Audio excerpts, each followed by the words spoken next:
Have you ever been in a situation where you gave too much? Too much time, too much energy, too much emotions, or too many chances, only to feel drained and unappreciated? Over empathy and over caring can make you a magnet for narcissists, for opportunists, for players and takers.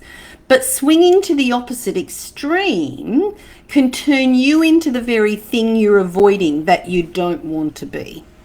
The secret is finding the middle ground.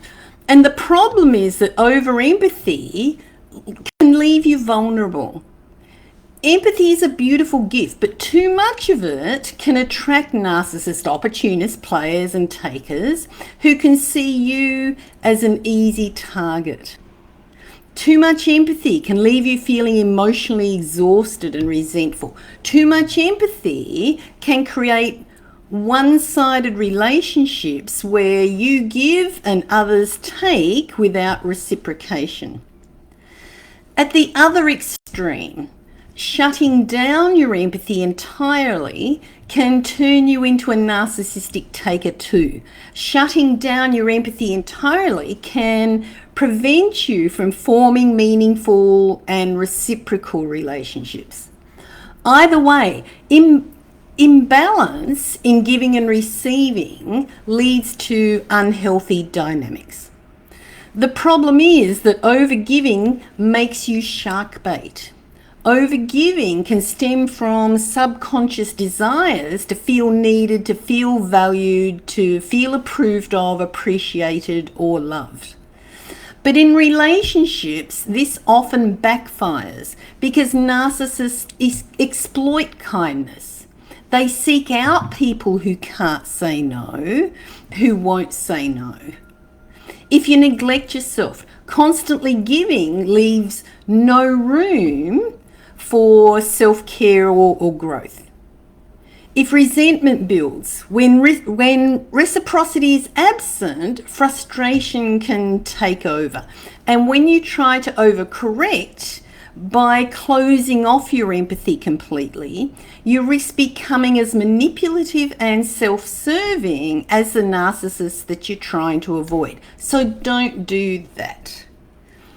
What's the solution? The solution is to achieve balance between over-empathy and shutting down your empathy, and to build reciprocal relationships. It's essential to escape the trap of over-empathy. It's essential to avoid swinging to the opposite extreme, and it's essential to foster relationships built on equality and mutual respect. Identify your patterns. Understand your relationship blueprint. The first step in finding balance is awareness. So reflect on your past relationships. Did you give more than you received? Ask yourself, why do you feel the need to give?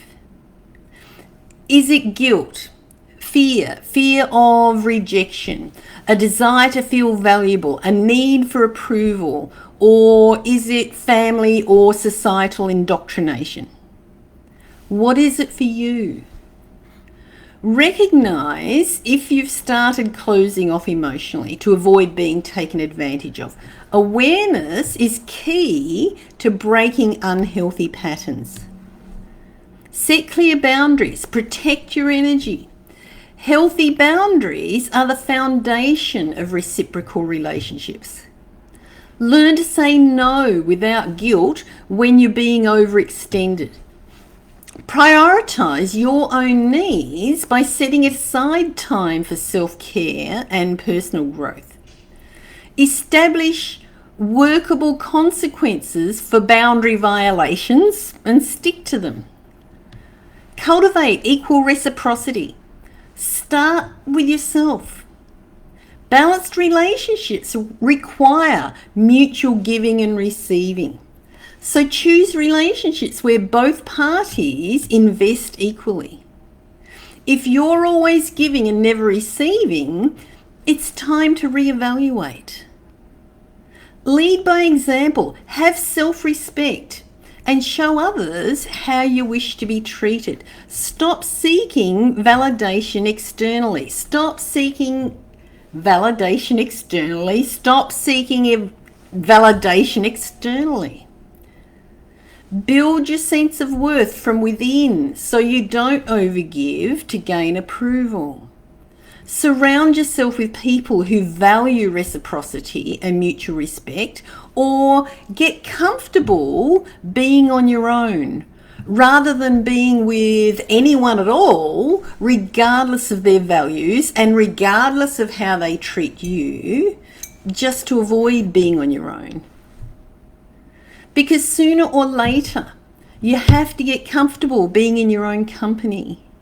And if your own company's bad company, then it's up to you to level up your beliefs, your values, your character, your personality, and your behaviour until you become good company, or hopefully great company.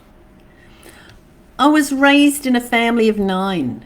I went to a co-ed boarding school and was in a dorm with 10 girls. I got married to a man with 3 children, and we had one of our own. I had never been alone until I got divorced when I was 34. I moved my daughter interstate to Sydney, away from all of the divorce mess, and when she went to school, it was the first time in my life I'd ever been alone. Work was great. Work has always been great. It was outside of work that being alone was an issue. There were days I would go to a Westfield shopping mall just to be around people. And after time went by, it became obvious to me that it was fantastic being on my own, with no one telling me what to do, no one needing me, no one wanting me, no one expecting anything of me. I could do whatever I wanted, whenever I wanted. How good is that? And this turned out to be a major backfire for the group who intentionally isolated me, who thought that I would be lonely, upset, depressed, or anxious when they refused me entry into their elitist clique. But I wasn't lonely, I wasn't upset, I wasn't depressed or anxious.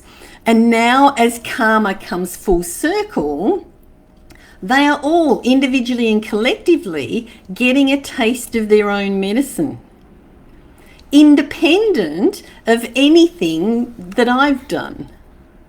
Please like, share, comment, subscribe, do all of the things. Help others to reclaim their energy and healthier connections too. And to be clear, I'm not saying anyone needs to be a recluse, but I am saying everyone needs to be comfortable in their own skin, comfortable in their own company, comfortable being on your own, as well as having your social skills when you are with others. I am saying you're probably better off being alone than in unequal, disrespectful, oppressive, or opportunistic relationships.